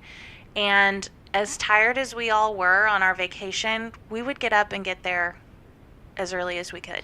So if the park opens at 9, should you plan to get there at 9 sharp? You should plan to get there at 8:30 so Right. you can go through security. So guys, and you should, if it opens at 9, you should try and be there by 8:30, and you should be at your bus stop no later than 7:45 That's so that exactly you can get on right. your bus. That's exactly right. So So- just because it opens at 9 doesn't mean you have the luxury of waiting to 8:45 to get there. You need to plan like an hour and a half. Yeah. If you really want to be there. If you want want to be there at Rip Drop and early in the morning, and people, newbies, this is a really hard one, and this is a hard lesson to learn, that if you want to maximize your day and you don't have all the best fast passes that you really wanted, maybe you didn't know any better, you get there as early as you can. as early as you can. As rope drop it, if you don't rope drop it, you're not going to get as much. There's nothing like that first hour of a park opening. And it's because it's hard to get there at park opening for a lot of families. And the crowds are so low. Like we had talked about how you know, we would get there early, and at Magic Kingdom, we had ridden 4 rides by Wow. 10 a.m., which Wow. is outstanding for a spring break week whenever we were anticipating large crowd sizes. So if you can Wow. get there early, and stay late. Do you have any, like, not so good stuff or, like, tips or mishaps, things that go wrong that you wish you would have done differently? Any problem areas that might be good for newbies to go? I would honestly, at this time where things are going, if you have a limited time or limited budget, and perhaps maybe you're not going to be a park hopper and you're only going to be able to utilize a couple of days and maybe only do a couple of parks, at this time, I would not go to Hollywood Studios. If you, I mean, for us, it was already included and we knew we were going to go. But y'all, right now, there's so much great things that are coming to there. There's just not a lot to do. Not skip it? Just not a lot to do right now. Okay. Are there any things that you advise newbies to bring that they may not think about packing? Especially those that are road tripping who don't have to worry about luggage size. I would definitely try and do some sort of rain gear or a poncho if you're into that. They will be available there, but they will charge a premium for your ponchos. They're about $10. Right. $10 a poncho, which, to be fair, I actually do really like those Disney World ponchos. But if you have good gear, like rain gear to bring, you're going to need it. At some point, I mean, it's going to be very rare that you escape a whole trip without needing something. Rain gear. It's Florida. I would say it's going to rain every day. It's going to rain every day, and it's going to rain for maybe 10 minutes, and then it's going to dry up, and it's going to look like it never even rained. And those of us who have babies and need kids, and we use a stroller, bring a stroller cover as well. Yes. And what about your shoe wear? How do what sort of shoes do you wear at Disney World? We do a lot of tennis shoes. My kids like Birkenstocks. They're not comfortable to wear all day. What if it rains? So, it's funny you should ask that. We wear tennis shoes, and we buy some weatherproofing spray. We spray everything that we have before we go. Ooh, so that's a good we tip. get like some camp spray that you can spray like a tent with or something. We waterproof all of our tennis shoes, and we waterproof our backpack that we carry. Oh my gosh. So we just spray it on there. That's an before amazing we leave. tip. So we do a lot of weatherproofing spray. That's amazing. Yeah, it helps. It helps. We spray everything. My husband sprays the kids' hats, and he wears a ball cap a lot. My kids wear ball caps. Does it work? Yeah, it does. So, because the whole idea of walking around with soggy, wet shoes is really disturbing. No, we spray shoes. All oh of my our gosh, shoes that is are so cool. all sprayed. So we spray. Any other tips or things to avoid that you can think of? Not offhand. Just know that I got ran over by a motorized scooter this time to the point where I almost fell. It was bad. It hurt. I almost cried.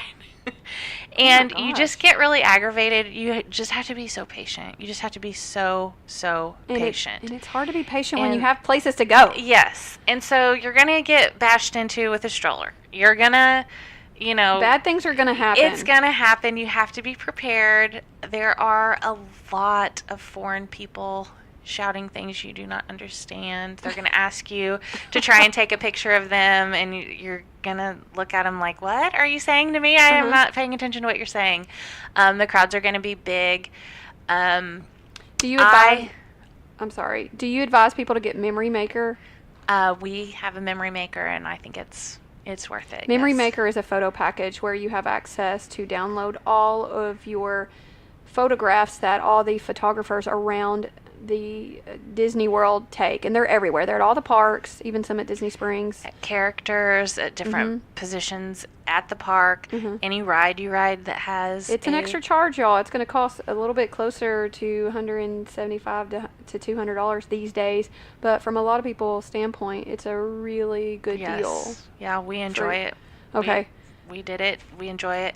It automatically loads up onto our app from our Magic Bands, which is neat and creepy all in the same moment. Well, and you were about to say something. Of course, I interrupted you. Another avoid. thing? Oh. I think maybe you were.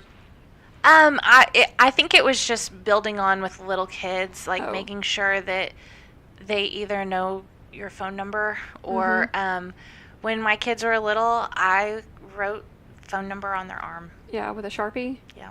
So that is another tip, and I always bring a Sharpie. I really do. I bring a Sharpie everywhere. I also bring hand sanitizing spray everywhere because people do get sick. Has anyone ever gotten sick on one of your vacations? In the past, yes, they have. We've had stomach virus Oh, at no. Disney. Yes. Does it ruin your trip or just knock you out for a few days? Like, how does that? It did not ruin the trip. We felt like we were taking time bombs. Everybody was like, okay, who's going to be next? It was my youngest that was sick at the time.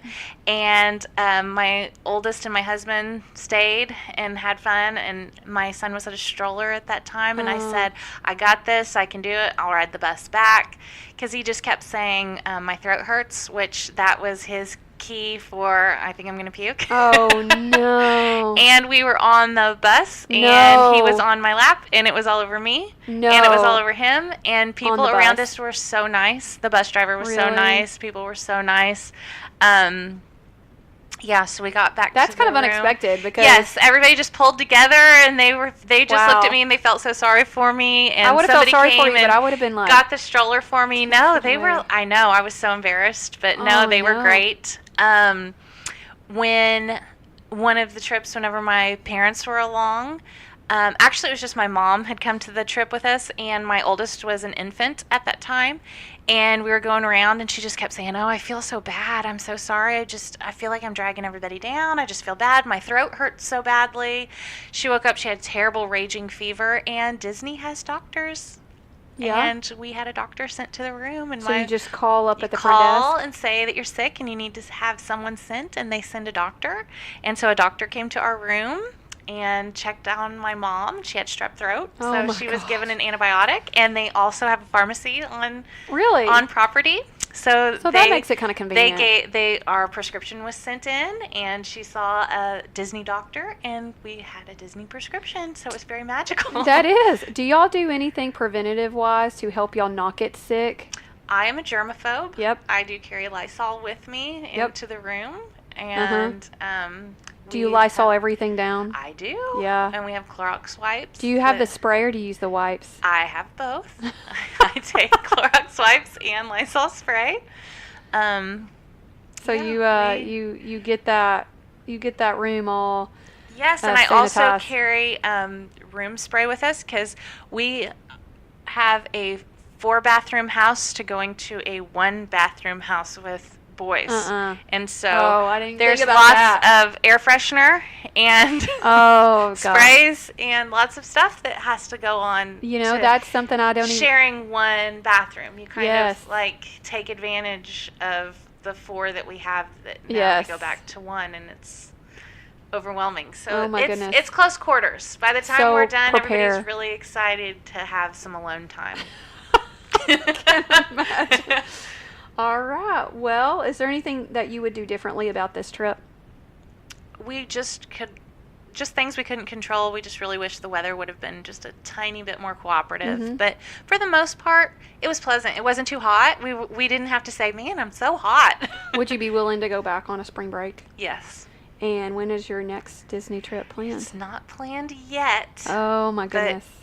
I'm assuming pretty soon because there's going to be so many great I things that we've know. got to Do you get think back you'll come? for. Will you go back before the end of this year? Not by the end of this year. Probably I don't sometime think. next year? Probably sometime next year, I would assume. Yes. All right. So I hope. This has been really fun. Thank you for Well, having me. I appreciate you coming, and I look forward to possibly doing a little interview with the kids. Absolutely, they'll love it. We won't go as long for the kids, but I'm going to try to interview her boys to get some kids' perspective on this same vacation. So thank you, Courtney. I appreciate you being here today. Thank you. And I just want to thank all the listeners out there for checking out Roadtrip WDW. If you have any plans to travel to Branson, please check out my other podcast at Roadtrip Branson. If you'd like to ask us questions or follow along with us on Facebook, look up Roadtrip Cast on Facebook and we can interact with you. If you happen to have any questions for my guest Courtney, feel free to leave those on the Facebook page as well. Hopefully the next time y'all hear from me, it will be interviewing Courtney's 2 boys. So we will see y'all next time. Thanks for tuning in.